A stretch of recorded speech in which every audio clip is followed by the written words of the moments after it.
एकनाथ शिंदे उपमुख्यमंत्री पदाची शपथ घेणार ही माहिती सूत्रांच्या हवाल्याने मिळतेय। एकनाथ शिंदेंची नाराजी दूर करण्यात भाजपला यश मिळाल्याचं देखील समोर आलंय। एकनाथ शिंदेंनी काय तडजोड केली याची उत्सुकता सध्या शिगेला पोहोचली आहे। आजच्या शपथविधी कार्यक्रमात 3 जण शपथबद्ध होतील। मुख्यमंत्री देवेंद्र फडणवीस मुख्यमंत्री पदाची शपथ घेतील, तर अजित पवार आणि एकनाथ शिंदे उपमुख्यमंत्री पदाची शपथ घेतील। मिकी घई आपले प्रतिनिधी सध्या आपल्या सोबत आहेत। मिकी, एकनाथ शिंदे उपमुख्यमंत्री पदासाठी तयार झाल्याचं कळतंय, पण त्या मागे नेमक्या काय वाटाघाटी झाल्या असतील याची उत्सुकता आहे। प्रज्ञा, अगदी ज्या क्षणाची संपूर्ण महाराष्ट्राला या ठिकाणी लक्ष लागून होतं तो क्षण अगदी आता काही तासांवर आलेला आहे आणि त्यासाठी मुंबईतील जे आझाद मैदान आहे ते पूर्ण सज्ज करण्यात आलेलं आहे। आता मी आझाद मैदानाच्या समोरच्या रस्त्यावर आहे। इथं जर आपण बघितलं तर कडेकोट पोलीस बंदोबस्त आहे। रस्त्याच्या दुतर्फा या ठिकाणी तिन्ही पक्षांची झेंडे या ठिकाणी लावण्यात आलेले आहेत आणि सगळ्यांना उत्सुकता होती की आज नक्की कोण कोण शपथ घेणार। आता हे स्पष्ट झालेलं आहे की मुख्यमंत्री आणि 2 उपमुख्यमंत्री हे आज शपथ घेणार आहेत। त्यामध्ये आतापर्यंत जर आपण बघितलं तर एकनाथ शिंदे हे नाराज आहेत असं समोर येत होतं, मात्र आता हे स्पष्ट झालेलं आहे की मुख्यमंत्री आणि 2 उपमुख्यमंत्री यामध्ये एकनाथ शिंदे देखील शपथ घेणार आहेत। कारण जर आपण बघितलं तर कालपर्यंत त्यांनी पत्रकार परिषद घेऊन हे स्पष्ट केलेलं होतं की मी शपथ घेईल की नाही हे मी तुम्हाला लवकरच कळवेल।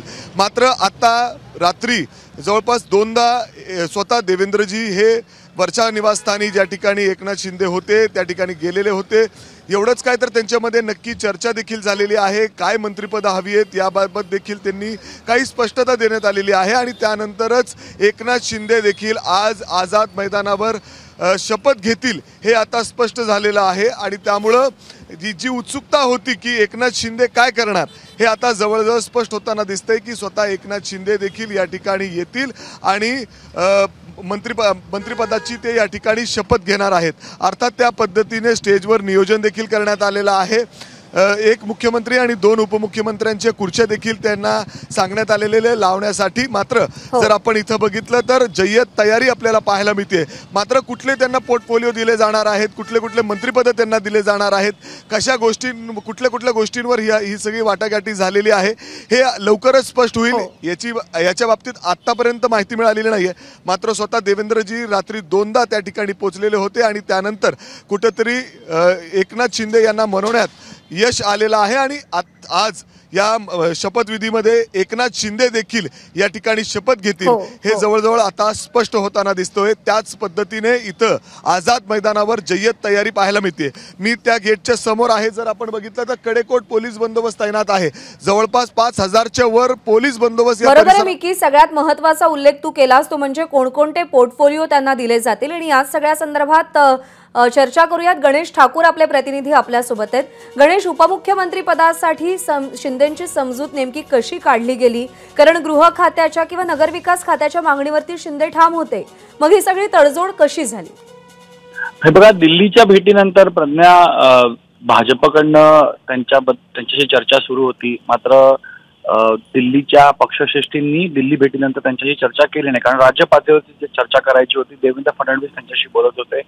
याची सुरुवात झाली, गिरीश महाजन हे सर्वात आधी ठाण्यात त्यांच्या निवासस्थानी पोहोचले आणि तिथं त्यांनी काही निरोप दिले। चर्चाला तिथं सुरुवात झाली, कारण 2 दिवस त्यांचा दिल्ली वारीनंतरचा विषय असा झाला की गृह खात्याची मागणी त्यांनी केली, त्याच्यावर कोणतंही कमिटमेंट आलं नाही। नंतर ते आजारी पडले तर देवेंद्र फडणवीस यांनी त्यांच्याशी चर्चा केली। जेव्हा ते दरेगावात होते त्यांना विनंती केली की तुम्ही या, आपण बोलू। मग देवेंद्र फडणवीस यांच्या फोन नंतर ते मुंबईत आले। मुंबईत आल्यानंतर देवेंद्र फडणवीस आणि त्यांची भेट झाली।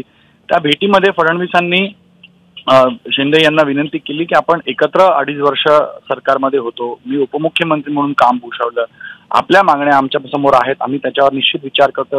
पक्षश्रेष्ठींकडनं त्याच्याबद्दल चर्चा केली जाते, पण आपण शपथविधीमध्ये आमच्यासोबत यावं, कारण 3 पक्षांनी एकत्र निवडणूक लढली आहे। जर अजितदादा आणि मी फक्त शपथ घेईन तर हे योग्य दिसणार नाही, म्हणून आपणही त्यात यावं अशी विनंती पहिल्यांदा केली। त्याच्यानंतर पुन्हा एक भेट झाली। त्या भेटीमध्ये एकनाथ शिंदे आणि देवेंद्र फडणवीस यांच्यामध्ये खात्यांसंदर्भात चर्चा झाली। त्या खात्यांच्या चर्चेमध्ये गृह खातं हा विषय होताच, पण गृह खातं भाजप सोडायला तयार नव्हतं, म्हणून गृह खात्यावरून ते PWD हाऊसिंग पर्यंत आल्यानंतर ते रेव्हेन्यू महसूलवर आलं। आणि मला अशी माहिती मिळाली की महसूल खातं हे आता भाजप त्यांना देण्यास तयार आहे किंवा त्याबद्दल सकारात्मक चर्चा सुरू आहे आणि याशिवाय त्यांना सन्मानपूर्वक कॅबिनेट दिल्या जातील हेही ग्वाही दिली गेली आहे आणि त्या संदर्भातही देवेंद्र फडणवीस आणि एकनाथ शिंदे यांच्यात चर्चा झाली। या सकारात्मक चर्चेनंतर काल जी भेट झाली परवा जी भेट झाली त्या भेटीनंतर देवेंद्र फडणवीसांमध्ये आणि एकनाथ शिंदेमध्ये जी चर्चा झाली त्यामध्ये एकनाथ शिंदे म्हणाले की मी तुमच्यासोबत या सरकारमध्ये तुमच्या नेतृत्वात काम करायला तयार आहे, फक्त आमचा पक्ष आहे, येणाऱ्या निवडणुकीमध्ये आम्हाला बळ मिळालं पाहिजे, या अनुषंगाने योग्य निर्णय घेण्यात यावा आणि त्याबद्दलही देवेंद्र फडणवीसांनी सकारात्मक उत्तर दिलं। काल देखील जी भेट झाली चर्चा झाली, काल दुपारी राजभवनात जी चर्चा झाली त्यानंतर पुन्हा देवेंद्र फडणवीसांना भेटायला आले, म्हणून देवेंद्र फडणवीसांनी मागील 4 दिवसांमध्ये 2 ते 3 वेळा त्यांची भेट घेतली, वर्षामध्ये जाऊन भेट घेतली आणि या भेटीमध्ये दोन्ही नेत्यांमध्ये सन्मानपूर्वक आपण एकमेकांसोबत या सरकारमध्ये राहू, कोणालाही साईड कॉर्नर करण्यात येणार नाही, कोणालाही डावलण्याचा प्रयत्न नाही, आपण तिघांनी सरकार आणलेलं आहे, तिघांनी सोबत राहावं, हे दोघांमध्ये वारंवार बोलणं झालं। एकनाथ शिंदेंनाही पटलं की आता आपण आपल्या लोकांसोबतच सरकारमध्ये जातोय, तर लोकांना आपल्या नेत्यांना आणि आपल्या पक्षाला पुढे नेण्यासाठी ही जबाबदारी आपण स्वीकारली पाहिजे आणि यासाठीच एकनाथ शिंदे काल रात्री पुन्हा ज्या बैठकीनंतर ते तयार झाले, बातम्या आल्या की सकारात्मक चर्चा झाली आणि एकनाथ शिंदे तयार झाले आहेत।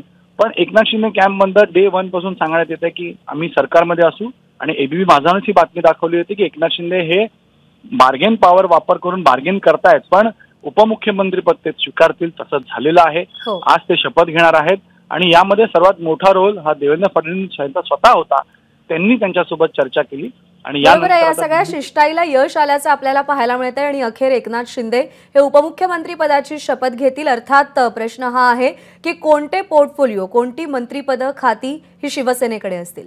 गणेश, धन्यवाद दिलेल्या माहितीसाठी। आणि यानंतर पुढची बातमी, विधानसभा निवडणुकीचा निकाल लागल्यावर तब्बल 12 दिवसांनी आज महायुती सरकारचा शपथविधी सोहळा होतोय।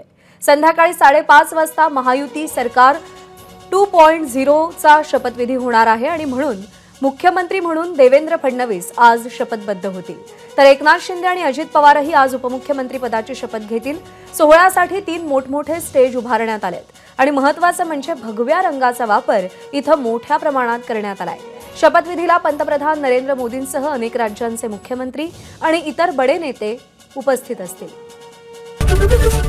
एबीपी माझा, उघडा डोळे बघा नीट।